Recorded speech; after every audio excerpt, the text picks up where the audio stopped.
ఏమ్మా బాగుండారా? మేమైతే బాగుండాము, మీరు బాగుండాలని కోరుకుంటూ ఈరోజు మనం బోటి కూర ఎలా చేసుకోవాలో చూద్దామా. నిన్నైతే బోటి ఫ్రై పెట్టున్నాను కదా, ముంతమాడిపప్పు వేయించి పెట్టుకున్నాను. ఇప్పుడు కూరకు సరిపోయే నూనె పోసుకుందాము.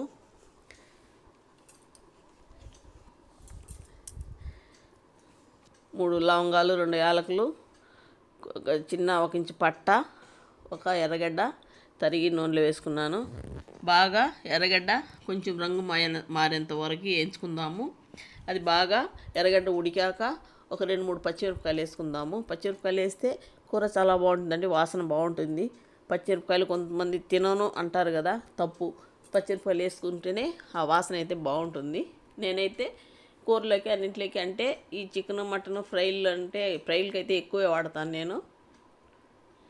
ఇప్పుడు తెల్లగడ్డ అల్లం పేస్ట్ వేసుకుందాం. అది కూడా పచ్చి వాసన పోయేంత వరకు బాగా వేయించుకుందాము. అది బాగా వేయించితేనే కూర బాగుంటుందండి, లేదంటే తొందరగా చెడిపోతుంది. ఇప్పుడు ముందే కడిగి పెట్టుకున్న బోటి అండి. నేను ఉప్పు నిమ్మరసం అంతా వేసి బాగా కడిగి తర్వాత అంటే వాసన వస్తుంది కదా, అది పోవడానికి కోసం మళ్ళీ కుక్కర్లో 2 విజిల్ అయితే నేను పెట్టుకున్నాను. తీసి నీళ్ళంతా తీసేసి మళ్ళీ కడిగి వేసుకుంటా ఉన్నానండి. ఆ విధంగా కడిగి అంతా చేసుకున్నామంటే వాసన అయితే ఉండదు. సరిపడా సాల్ట్,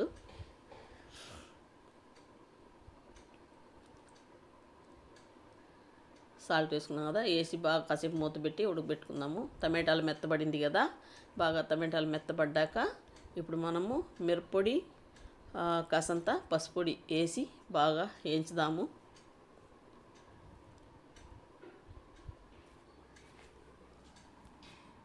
మిరప్పొడి అండి. ఈ కూరకే కాదు కానీ కారం అయితే కాసంత ఉండాలి, ఉంటేనే తినడానికి బాగుంటుంది.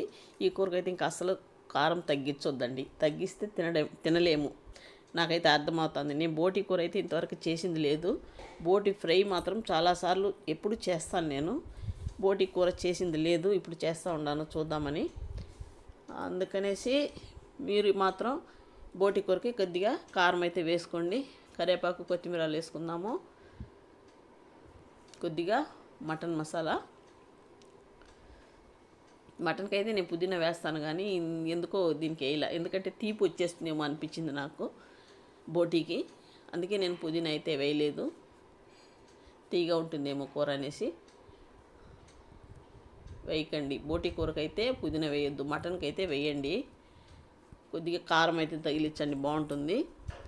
ఇప్పుడు మనము కొద్దిగా నీళ్ళు, తెల్లగడ్డ అల్లం పేస్ట్ వేసుకున్నాను కదా, ఆ నీళ్ళు కడిగి పెట్టినాను, అదే కాసంత పోసాను. అది కొంచెం వేయించుదాము, ఎందుకంటే అది కూడా పచ్చివాసన వస్తుంది కదా, కొంచెం ఆ పచ్చివాసన పోవాలి. ఇప్పుడు మళ్ళీ కొంచెంగా నీళ్ళు పోసుకొని బాగా ఉడకబెడదాము. చిక్కగా వచ్చేంతవరకు బాగా ఉడకబెట్టుకొని దించుకుందామండి. లేదు, ముంతమాడిపప్పు వేయించి పెట్టుకున్నాను కదా, అది మిక్సీకి పట్టించి అది పోసుకుందాము. కొద్దిగానే వేశాను నేను, ఎందుకంటే తక్కువ కూరే కదా, అందువల్ల.